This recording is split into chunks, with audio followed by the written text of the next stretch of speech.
Hello friends, मैं विष्णु कुमार गुप्ता आप सभी का मेरे चैनल विष्णु लर्निंग पोर्टल पर स्वागत करता हूं। यह हमारा वीडियो नंबर 40 स्टार्ट कर रहे हैं हम लोग, और जो चैप्टर 3 चल रहा है ट्रिग्नोमेट्रिक फंक्शन, उसका है सेशन नंबर 15। ठीक है, तो देखो स्टार्टिंग करते हैं। लास्ट सेशन तक हम लोगों ने एक्सरसाइज 3.3 को फिनिश कर लिया था। उसमें हम लोगों ने जितने भी फॉर्मूलाज पढ़े थे, उसके बेस्ड पे जितने भी क्वेश्चंस थे वो सारे हमने सॉल्व किए थे। ठीक है, अब इसके बाद में हमारी जो एक्सरसाइज 3.4 है, उसमें आपको ट्रिग्नोमेट्रिक फंक्शंस के प्रिंसिपल सॉल्यूशन और जनरल सॉल्यूशंस निकालने होंगे। प्रिंसिपल सॉल्यूशन, जनरल सॉल्यूशन का मतलब देखो मैं आपको समझाता हुआ चलूँ साथ में। हम इसमें दो चीज़ पढ़ने वाले हैं। एक पढ़ने वाले हैं प्रिंसिपल सॉल्यूशन और एक पढ़ेंगे हम लोग जनरल सॉल्यूशन। ट्रिग्नोमेट्रिक फंक्शंस के प्रिंसिपल सॉल्यूशन और जनरल सॉल्यूशन। इसका मतलब क्या हुआ? इसका मतलब ये हुआ, जैसे मान लो एग्जांपल मैं यहाँ पे एक ऐसे लिख रहा हूँ फिलहाल के लिए। मान लो आपको दिया हुआ है 10x बराबर 1/√3। ठीक है, ये आपको एक ट्रिग्नोमेट्रिक फंक्शन दिया हुआ है 10x बराबर 1/√3। तो आपको बोला जाएगा इसका जनरल सॉल्यूशन और ट्रिग्नोमेट्रिक सॉल्यूशंस निकालो। तो इन दोनों का मतलब क्या हुआ? 10x बराबर 1/√3, इसका मतलब x की कोई ना कोई वैल्यू होगी। x का क्या मान होगा? 10 में कितने एंगल पर इसका वैल्यू 1/√3 होती है? आपको पता है कि π/6 30 डिग्री पर ये 1/√3 होता है।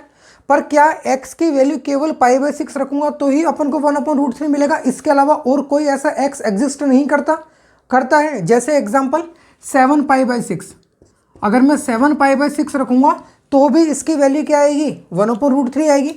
और भी कई होंगे, ये तो अभी दो लिखे मैंने। वैसे मान लो और लिखना चाहो तो आप होगा 13π/6। ठीक है ना, इस तरीके से और बढ़ते जाओ। ये ऐसे इन्फिनिटी वैल्यूज होंगी जिनके ऊपर x की ऐसी इन्फिनिटीज वैल्यू होंगी जहां पर 10 की वैल्यू क्या आएगी? 1/√3 आएगी। तो क्या मैं इन सबको लिखता हुआ चलूंगा? जनरल सॉल्यूशंस के अंदर क्या होता है? x के इन सभी वैल्यूज को लिखना होता है। पर क्या लिखने के लिए मैं ये कभी खत्म होगा? कभी खत्म नहीं होगा, ये तो इन्फिनिटी वैल्यूज होंगी। तो इसको लिखने का एक शॉर्ट फॉर्म में लिखा जाएगा कि x को मैं किस तरीके से लिखूं कि मुझे x के सारे मान मिल जाए। x के जितनी भी वैल्यूज हैं वो सारी मुझे मिल जाए, इस फॉर्म में मुझे x की वैल्यू यहाँ पे लिखनी होगी। और जब प्रिंसिपल सॉल्यूशन की बात करूं तो प्रिंसिपल सॉल्यूशन के अंदर आपको 0 डिग्री से लेके 360 डिग्री के बीच में, जिसमें 360 डिग्री इंक्लूड नहीं होता है, ध्यान रखना मैं फिर बोल रहा हूँ, 360 डिग्री इंक्लूड नहीं होगा। 0 डिग्री इंक्लूड होगा लेकिन 360 डिग्री इंक्लूड नहीं होगा। इसलिए मैंने यहाँ पे छोटा ब्रैकेट बनाया है, यहाँ पे बड़ा वाला ब्रैकेट बनाया है। ठीक है ना, स्मॉल ब्रैकेट का मतलब क्या होता है? आपने जब चैप्टर 1 पढ़ा था तो इंटरवल पढ़ा था, अपने इंटरवल के अंदर स्मॉल ब्रैकेट का मतलब क्या था? कि वो वैल्यू इसमें इंक्लूड नहीं होगी। तो 0 से 360 के बीच में, या फिर इसको मैं ऐसे लिखूँ कि 360 डिग्री से लेस देन और greater than equal to 0 degree, इस वैल्यू के बीच में x के जो जो मान होंगे वो सब क्या कहलाएंगे? इसके प्रिंसिपल सॉल्यूशन। तो मैंने देखा यहाँ पे बहुत सारे x की वैल्यूज आ रही है, लेकिन आप इसको देखोगे ना तो ये आपका 360 डिग्री से ऊपर चला गया, लेकिन ये दोनों 360 डिग्री और 0 डिग्री के बीच में है। तो इसका मतलब x की वैल्यू π/6 और 7π/6, इस क्वेश्चन के लिए दोनों क्या बन जाएंगे? आपके प्रिंसिपल सॉल्यूशन। तो x की वो वैल्यूज जो 0 डिग्री और 360 डिग्री के बीच में आती है और इस इक्वेशन को सेटिस्फाई करती है, वो तो क्या कहलाएंगे? इसके प्रिंसिपल सॉल्यूशन।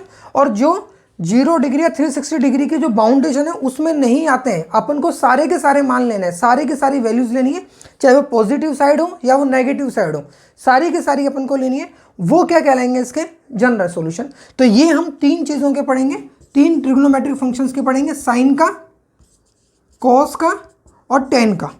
केवल इन 3 के ही हमको क्या पढ़ना है? जनरल सॉल्यूशन और प्रिंसिपल सॉल्यूशन। इन 3 वैल्यूज को भी हम 2 तरीकों से पढ़ेंगे। एक तो जब देखो, जैसे मैं क्या बोलना चाह रहा हूँ कि जैसे मान लो साइन x बराबर 0 दिया हुआ है आपको, एक कॉस x बराबर 0 दिया हुआ है और एक आपको tan x बराबर 0 दिया हुआ है। ये तो हो गया 0 वाली फॉर्म में। और एक नॉन जीरो की फॉर्म में पढ़ेंगे अपन। जैसे मान लो साइन x बराबर कोई वैल्यू दी हुई है और वो वैल्यू को सॉल्व करता हूँ जब मैं, तो वो साइन y के इक्वल आ जाती है। ठीक है, वैसे ही cos x बराबर जो वैल्यू दी हुई है वो आपकी cos y के इक्वल आ जाती है, और tan x के बराबर जो वैल्यू दी हुई है आपकी, वो tan y के बराबर आ जाती है।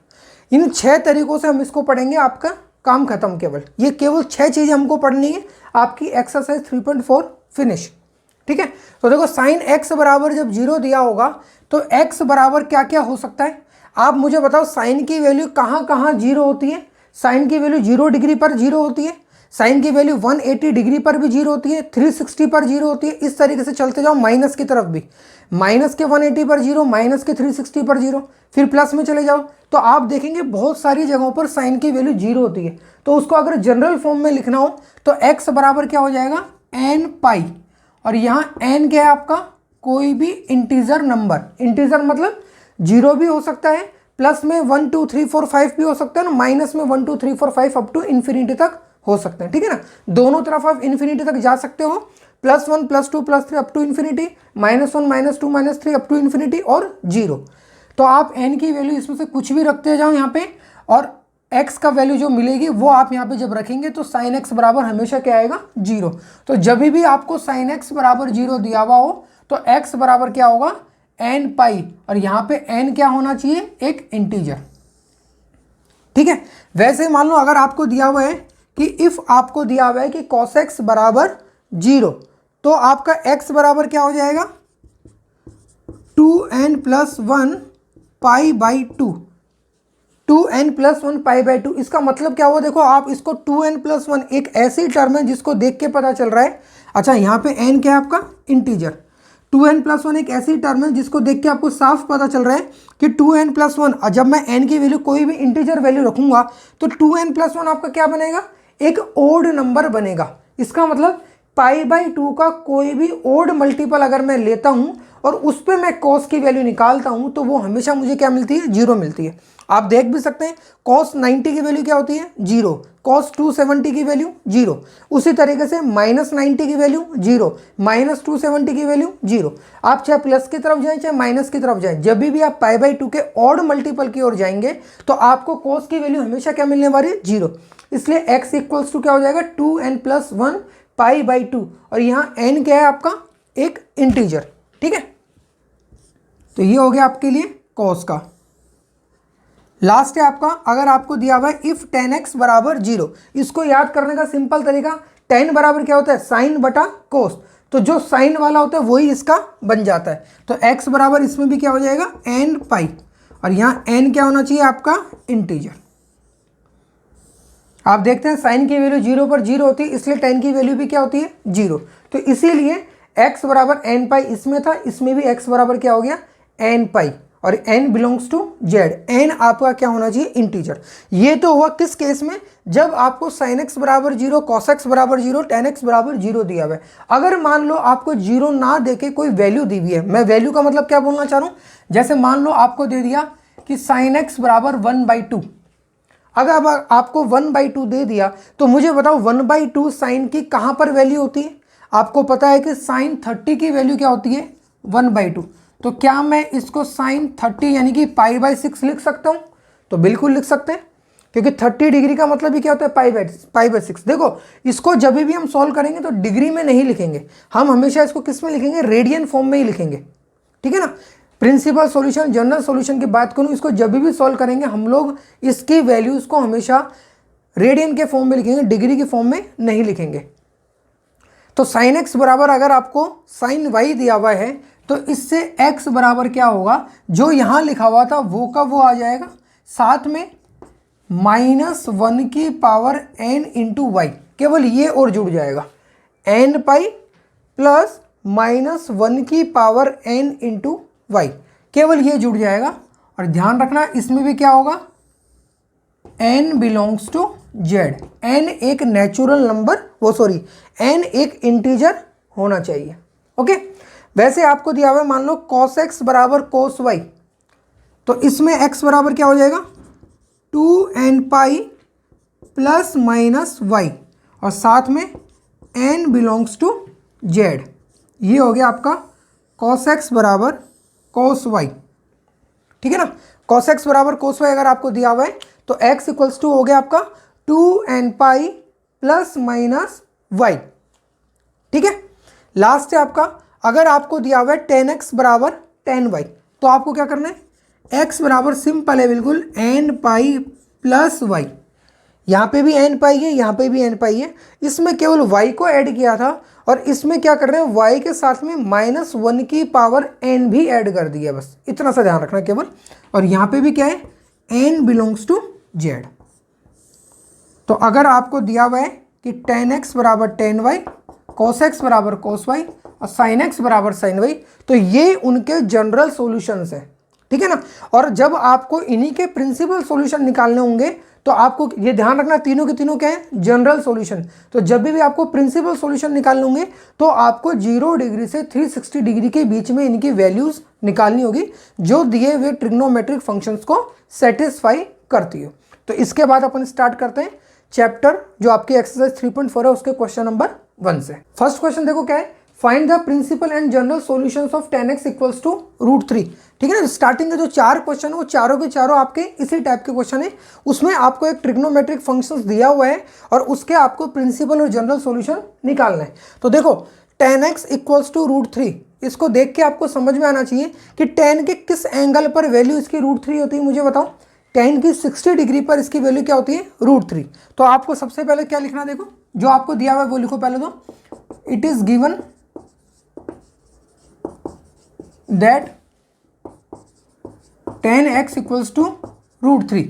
उसके बाद में हमको पता है कि tan x की वैल्यू √3 कहाँ पर होती है, x इक्वल टू कितने पर होती है, पाई बाई, ये क्या है आपका 60 डिग्री, 60 डिग्री मतलब पाई बाई 3। तो आप क्या लिख सकते हैं, we know that tan pi by 3 बराबर कितना होता है आपका √3। ये हमको पता है कि tan की वैल्यू पाई बाई 3 पर √3 होती है। देखो आपको जब भी प्रिंसिपल सॉल्यूशन निकालने होंगे ना, आपको 2 सॉल्यूशन देने होंगे, यानी 0 डिग्री से 360 डिग्री के बीच में 2 वैल्यूज निकालनी होगी जहां पर आपका जो ट्रिग्नोमेट्रिक फंक्शन दिया हुआ है वो सेटिस्फाई होता हो। तो एक तो मुझे पता चल गया कि x की जगह में क्या रख सकता हूं, पाई बाई 3। अब मुझे एक और ढूंढना है। तो देखो ढूंढने का तरीका क्या होगा आपका, हर बार के लिए मैं आपको एक बहुत अच्छा तरीका बता रहा हूं। देखो आपको एक पता चल गया कि कितने पर है, x बराबर पाई बाई 3 पर है। अब ये किसकी बात हो रही है, tan की बात हो रही है। tan कहाँ कहाँ पर पॉजिटिव होता है, यहाँ का तो मुझे पता चल गया, 0 से 90 के बीच में जो पॉजिटिव होता है वहाँ तो एंगल मुझे मिल गया। एक तो पाई बाई 3 जो यहाँ पे पड़ेगा, पाई बाई 3 कौन सा आएगा, फर्स्ट क्वाड्रेंट में आएगा। उसके अलावा यहाँ पे तो tan नेगेटिव होता है, मतलब यहाँ मुझे नहीं ढूंढा, यहाँ पे tan पॉजिटिव होता है। तो थर्ड क्वाड्रेंट में आने के लिए मुझे किस तरीके से आना पड़ेगा, आपको एक चीज़ मैंने बताई थी, जैसे tan अगर मैं पाई प्लस पाई बाई 3 करूँ तो वो क्या होगा, वो tan पाई बाई 3 होगा। क्यों, क्योंकि ये क्या है, पाई बाई 2 का इवन मल्टीपल है। आपको मैंने बताया था जब भी पाई बाई 2 का इवन मल्टीपल होगा तो tan वाला tan में ही रहता है और एंगल आपका जो यहाँ पर होता है वो एंगल आ जाता है। यानी tan पाई बाई 3 को मैं tan pi plus pi by 3 भी कर सकता हूँ। अब इस क्वेश्चन को आप जनरल तरीके से सोच के देखो, अगर यहाँ पर ये क्वेश्चन tan का ना हो के सपोज करो साइन का होता, साइन का होता तो मुझे क्या करना पड़ता, आपको पता है कि साइन कहाँ पॉजिटिव होता है, इसके अलावा यहाँ पर पॉजिटिव होता है। तो मुझे इस क्वाड्रेंट में आना है और पाई बाई 3 एंगल के साथ आना है। तो मैं क्या करता, पाई माइनस पाई बाई 3 करता। आप ये मत सोचना कि पाई बाई 2 प्लस में क्यों नहीं आते, अगर पाई बाई 2 प्लस में मैं आता तो साइन वाला किस में चेंज होता था, कोस में। लेकिन मुझे साइन को अगर साइन ही रखना है तो मुझे सेकंड क्वाड्रेंट में आना है, पाई बाई 3 एंगल के साथ आना है। तो कैसे आता मैं, पाई माइनस पाई बाई 3, उससे साइन वाला साइन रहता है और पाई बाई 3 भी रहता है अपना। तो उसी तरीके से मुझे पता है कि मुझे पाई बाई 3 एंगल के साथ में अगर थर्ड क्वाड्रेंट में आना है तो कैसे आऊँ मैं, पाई प्लस पाई बाई 3। क्योंकि यहाँ पे आप हमेशा क्या रखो, इवन मल्टीपल रखो। इवन मल्टीपल रखने से tan वाला tan में रहेगा। तो tan पाई बाई 3 को मैं tan pi plus pi by 3 भी कर सकता हूँ। तो इसलिए यहाँ पे क्या लिखूंगा, and tan pi by 3 equal to tan pi plus pi by 3। और इसकी भी वैल्यू क्या होती है, आप देखो पाई प्लस पाई बाई 3 कितना हो गया, tan, 3 नीचे एलसीएम हो गया, ये हो गया आपका 3 पाई प्लस पाई, ये हो गया आपका tan 4 पाई बाई 3। ठीक है ना, tan 4 पाई बाई 3। और इसकी भी वैल्यू कितनी होगी, √3 होगी। तो tan पाई बाई 3 की वैल्यू भी √3 थी और tan pi by 3 he tan 4 pi by 3 के इक्वल है, उसकी वैल्यू भी कितनी है, √3 है। इसका मतलब x बराबर क्या क्या आ गया, एक तो पाई बाई 3 और एक 4 पाई बाई 3। और 4 पाई बाई 3 आप देखेंगे तो आपने देखा 0 से 360 के बीच में ही आ रहा है, कोई दिक्कत नहीं है। तो इसका मतलब आप लिख सकते हो therefore principal solutions are x equals to pi by 3 and x equals to 4 pi by 3। तो ये दो आपके क्या हो गए, प्रिंसिपल सॉल्यूशन। उसके बाद हम जनरल सॉल्यूशन की बात करें तो देखो आपको क्या दिया हुआ है, आपको पता चला कि 10x बराबर है 10 पाई बाई 3। अब ध्यान रखना जो दो वैल्यू आपकी निकलेगी इसमें से आपको छोटी वाली वैल्यू को ही लेके जनरल सॉल्यूशन निकालना है। तो मैंने 10x बराबर 10 पाई बाई 3 अगर आपको दिया हुआ है तो आपने ये चीज़ पढ़ी है कि अगर 10x बराबर 10y होता है तो x बराबर क्या होता है जनरल सॉल्यूशन के हिसाब से n पाई प्लस y, और n बिलोंग्स टू होता है z। ये आपको पता है, तो इसको साइड में लिख देना पहले, ठीक है। इसके बेसिस पर हम इसको करें तो x बराबर क्या हो जाएगा आपका n पाई प्लस y की जगह क्या हो गया इस बार पाई बाई 3, तो n pi plus pi by 3, और यहाँ पे n बिलोंग्स टू z। तो आपका जनरल सॉल्यूशन क्या हो गया, therefore general solution is x equals to n pi plus pi by 3 where n belongs to z। n क्या होना चाहिए, इंटीजर होना चाहिए, और ये हो गया आपका जनरल सॉल्यूशन x बराबर n pi plus pi by 3, और ये हो गया आपका प्रिंसिपल सॉल्यूशन कि x बराबर पाई बाई 3 एंड x बराबर 4 पाई बाई 3। ठीक है ना। तो बहुत सिंपल है, केवल एक चीज समझने की इस क्वेश्चन में मेन कि एक एंगल जब निकल जाएगा तो दूसरे एंगल में कैसे जाएंगे। तो दूसरे एंगल में जाने का सिंपल तरीका है, अगर आपका क्वेश्चन साइन और कोसेक में है तो इसका मतलब अगर वो पॉजिटिव है, और साइन और कोसेक का क्वेश्चन है तो आप क्या करोगे, इसमें जाओगे। टेन और कोट का क्वेश्चन है तो इस क्वाड्रेंट में आओगे, और कोस और सेक का क्वेश्चन है तो इस क्वाड्रेंट में आओगे। ठीक है ना। तो ये बहुत ही सिंपल तरीका है। क्वेश्चन नंबर 2 देखो क्या है, वही वापस से प्रिंसिपल और जनरल सॉल्यूशन निकालना है, और ट्रिग्नोमेट्रिक फंक्शन आपको दिया हुआ है sec x इक्वल्स टू 2। ठीक है, तो वही सेम तरीका होगा हर बार करने का। देखो it is given that sec x बराबर 2 आपको दिया हुआ है, और we know that sec x बराबर, मुझे बताओ 2 कहाँ पर होता है, किस एंगल पर होता है। अगर आपको sec की वैल्यू याद नहीं आती है तो cos की वैल्यू याद आनी चाहिए। अगर sec x बराबर अगर 2 है, मुझे बताओ sec x बराबर 2 है तो इसका मतलब cos x बराबर क्या होगा 1/2, इसका उल्टा। और cos की वैल्यू किस एंगल पर 1/2 होती है, पाई बाई 3 पर, 60 डिग्री पर क्या होती है 1/2, यानी कि पाई बाई 3 यहाँ होगा। तो इसका मतलब मैं लिख सकता हूँ sec पाई बाई 3 बराबर क्या होगा आपका 2। ये चीज़ आपको पता है। अब फिर से वही तरीका देखो, sec कहाँ पर पॉजिटिव होता है, एक तो फर्स्ट क्वाड्रेंट हो ही गया, उसके अलावा एक यहाँ पर नेगेटिव, यहाँ पर नेगेटिव और यहाँ पर पॉजिटिव, यानी मुझे अब फोर्थ क्वाड्रेंट में आना है, और किस एंगल के साथ आना है, पाई बाई 3 के साथ में आना है। तो दूसरा वो कौन सा एंगल हो सकता है जहाँ पर sec की वैल्यू मुझे 2 मिले, एक तो मुझे मिल गया पाई बाई 3, दूसरा कौन सा एंगल होगा, फोर्थ क्वाड्रेंट में आना है और पाई बाई 3 एंगल के साथ आना है। तो कैसे आओ, 2 pi minus pi by 3, 2 pi minus pi by 3 जब करोगे आप, sec 2 pi minus pi by 3 जब करोगे तो ये क्या है, देखो पाई बाई 2 का इवन मल्टीपल, और ये क्या है आपका एक एंगल जो आपको दिया हुआ था वही मैंने ले लिया यहाँ पे। तो जब ये करो पाई बाई 2 का इवन मल्टीपल होगा तो sec वाला sec में ही रहेगा, और एंगल क्या आ जाएगा पाई बाई 3, यानी sec pi by 3 he sec 2 pi minus pi by 3 भी होता है। ठीक है ना। तो आप यहाँ पे लिख सकते हो and sec pi by 3 equals to sec 2 pi minus pi by 3 sec। अब 2 पाई माइनस पाई बाई 3 को यहाँ सॉल्व कर लेते हैं अपन। तो देखो क्या होगा 3 LCM, ये होगा 3 2 जा 6 पाई माइनस पाई, यानी कि 5 पाई बाई 3। ठीक है, तो यहाँ मैं डायरेक्ट लिख देता हूँ 5 पाई बाई 3, और इसकी भी वैल्यू कितनी आएगी 2 ही आएगी, क्योंकि मैंने बेस तो क्या लिया था पाई बाई 3 लिया था, वो तो मुझे पता ही था कि इसकी वैल्यू 2 है, तो इसकी भी वैल्यू कितनी होगी 2। इसका मतलब x बराबर पाई बाई 3 और x बराबर 5 पाई बाई 3 पर sec की वैल्यू कितनी होती है 2। तो प्रिंसिपल सॉल्यूशन तो इसका सिंपल सा निकल के आ गया, x equals to π/3 and x equals to 5π/3। तो आप लिख दो डायरेक्ट इसको, तो therefore principal solutions are x equals to π/3 and 5π/3। और साथ में आपको क्या लिखना है, x इक्वल्स टू π/3 एंड 5π/3। ये तो हो गया। अब साथ में आपको लिखना है इसका जनरल सॉल्यूशन। तो जनरल सॉल्यूशन के लिए आपको क्या पता चला कि जो sec x बराबर है वो क्या हो गया, sec π/3 के इक्वल आ गया।